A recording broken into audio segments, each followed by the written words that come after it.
chung mare hewi ng'iyo kata ng'iyo e kind pinje maoko gi ratiro mag oganda. Chon ko bende jopuonj duto mapuonjo e bwo riwruok mar KUPPET kod KNUT koro omi chik mondo omi odar e gwenge mag Kerio Valley kaluwore kod weche mag njawruok mag arita kwe mag gwenge gwendo. Kod lakteche mag kaunti ma Kiambu koro lando ni gibiro dhi e ng'anyo kochakore chieng' wuok tich mar juma manyien mana en tarik 26 mar dwe ni endi. Machiegni nyakwara Mugajwang', an James Rabala.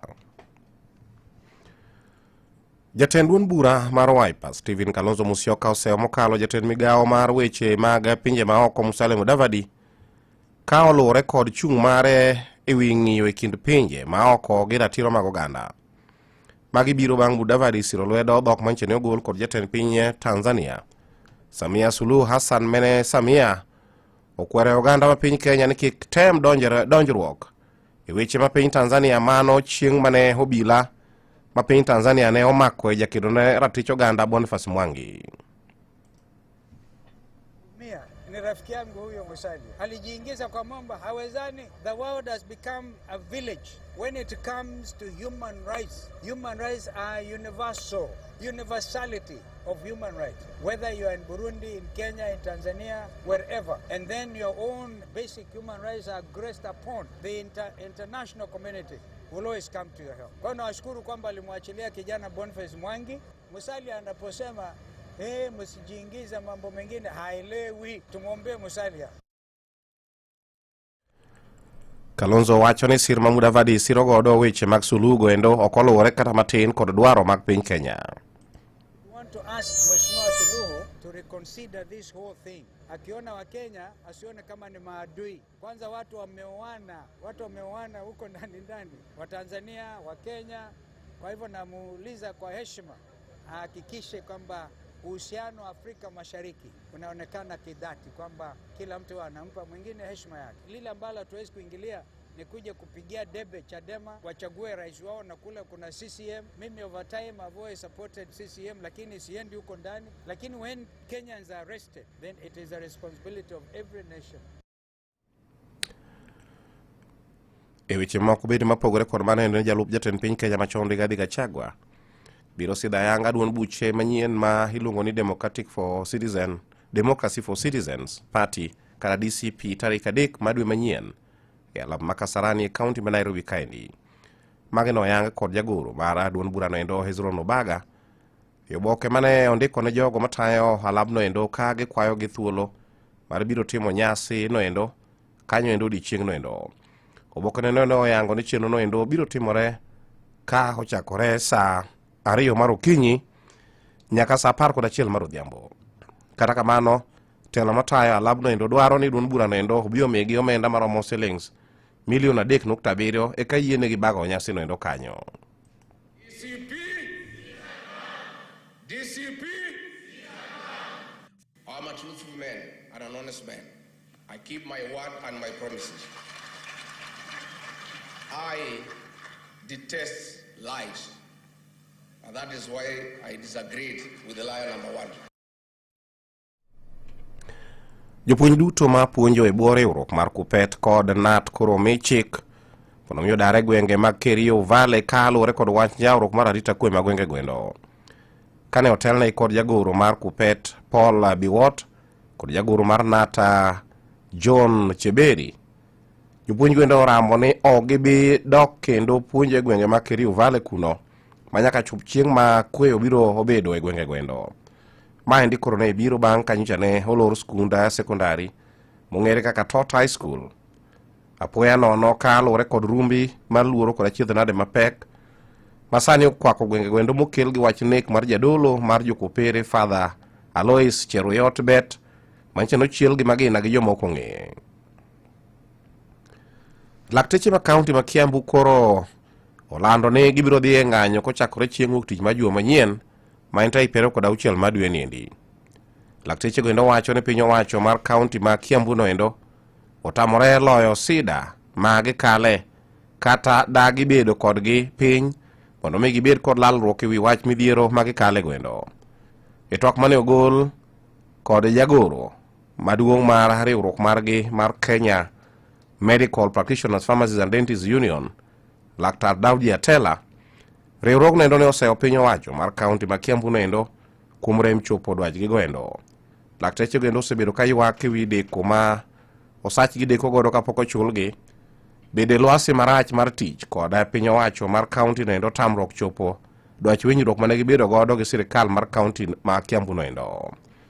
Riwruogno endo ne ogolo siem ne joma otero jotuo osiptende mag sirikal ma kaunti ma Kiambu kunendo mondo mi ogol jotuo goendo tere osiptende mag ji giwegi, ka giwacho ni gin ok gibidhi e tich kochakore chieng' wuok tich ma juma manyien. Jopur niang' ma kaunti ma Kisumu kokalo kuom jochung' meggi opuoyo piny owacho mamalo ka oluwore gi lendo mar nengo manyien mar niang' kuom tan achiel ma owuok e shillings 5,300 nyaka shillings 5,500. Richard Ogendo ma en jaked ne ratiro mag jopur niang' wacho ni girwako nengo noendo mak mana ni sirikal dine omede maberberie. Owacho ni nengo sukari chirni sani ni malo ma sirikal dine oketo nengo maber mag niang' kuom tan achiel. Ne olero ni gin gi geno ni lokruok e telo matayo kembe rego niang' dhi kelo konyruok maduong' mokalo ne jopur. Kaka kamano endo okwayo sirikal mondo mi obi ochor nyaka pesa nendo nyaka shillings 6,500 kuom tan ka tan, ma mano kowacho ni mane monego bed ni korbedo nengo niang' gi seche gini. Lakini kidhi nyiewo sukari e factory kawuono kilo 50 mar niang' ma e baseline miloso go nengo en siling 7,800. Ma tiende ni japur pesa mathin monego bed ni chulo japur gi sani e tan en siling 6,500. Omiyo wakwaye ni mondo odoge formula manitie mane ji owinjore miloso go nengo mondo chul japur pesa mowinjore ma en siling 6,500. Matiende ni gisani beche no ni piny gi siling 1,000 ma pod japur wito madok ne joreg niang'. Omiyo 1,000 ni odwok ne japur niang' mondo japur niang' owinje ber sanie ma nengo sukari ni malo. Waringo wang' yo weche moko.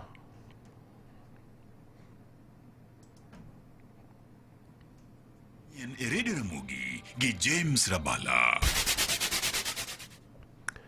Kapod wan mana e weche materore kod mano endo en jakom mar riwruok mar jopur niang' e pacho ka Ezra Okoth opako malich mokalo okang' ma sirikal okawo mar medo nengo niang' kowuok e shillings 5,300 nyaka shillings 5,500.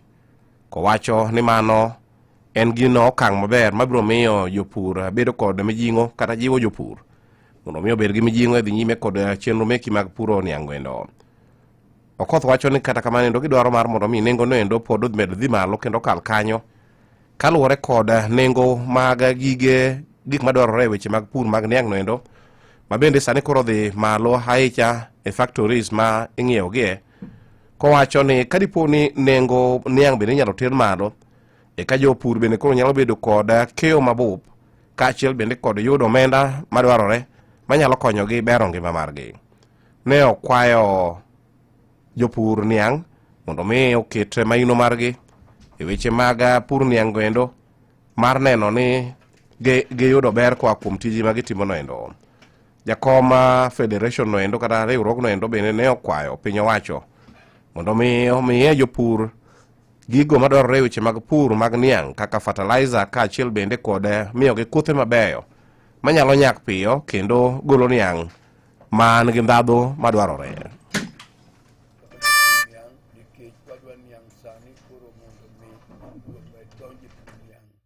Niang' koro nigi pesa kendo kembe wabiro kawo kaw nienge osebedo mang'eny e Kenya ka. Omiyo akwayo jopur duto te kaka koth chwe ni gidonje e puro niang' giket fertilizer maber, kendo wakwayo sirikal omigi fertilizer, kendo wa make sure ni fertilizer odonjne ng'ato ka ng'ato mapuro niang' e Kenya ka. Ka koro atieko mage kore thuond weche mano wakelo ni ka koro waketo nigi e yo machuok. Jatend duond bura mar Wiper Stephen Kalonzo Musyoka oseyo malit mokalo jatend migawo mar weche mag pinje maoko Musalia Mudavadi ka oluwore kod chung' mare wi ng'iyo e kind pinje maoko gi ratiro mag oganda. Jalup jatend piny Kenya machon Rigathi Gachagua biro sidho ayanga duond buche manyien ma iluongo ni Democracy for Citizens Party kata DCP tarik 3 mar dwe manyien e alap ma Kasarani e kaunti ma Nairobi kaendi. Jopuonj duto mapuonjo e bwo riwruok mar KUPPET kod KNUT koro omi chik mondo mi odar e gwenge mag Kerio Valley kaluwore kod wach njawruok mar arita kwe e gwenge gweno. Kod bende mogik en ni lakteche ma kaunti ma Kiambu koro lando ne gibiro dhi e ng'anyo kochakore chieng' wuok tich ma juma manyien ma en tarik 26 mar dwe niendi. Nye kwara mga jong mago bende makelo ai giko maga winjo weche manyien mawuok one kocha gi lakseche gendi obutude kendo kango chopo sa achiel mar otieno ma kina bucha kelo nwe kendo weche moko manyien adimba ko kamano kango chopo sa 11 ga 12 to kelo nwe weche manyien gwendo e yo machuok. Magone matuch ka kod kacha e laksechegi.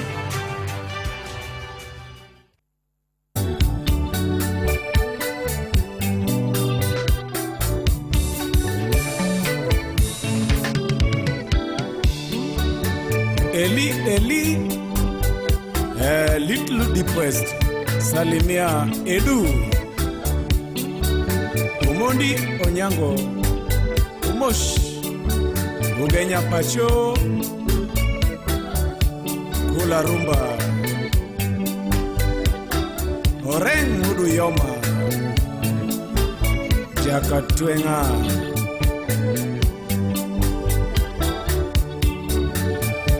Kumuda Kanga,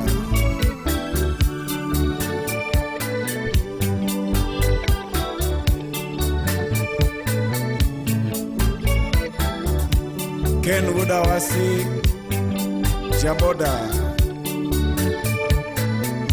Chris Omondi, Wuda Lego, SG,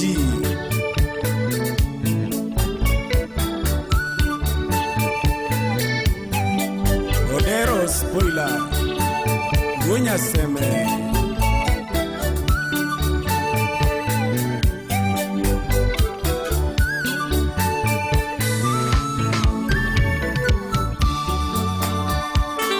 Aloise Melody,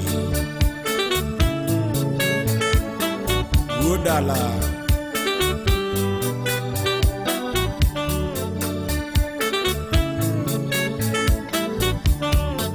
Barikiwa Studio, Wood Phoebe, Engineer,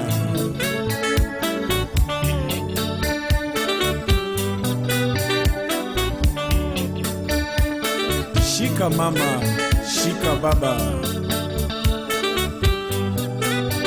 Hii ni rumba ya wazito, rumba ya bakulutu. Johnny Junior, Divi Bande.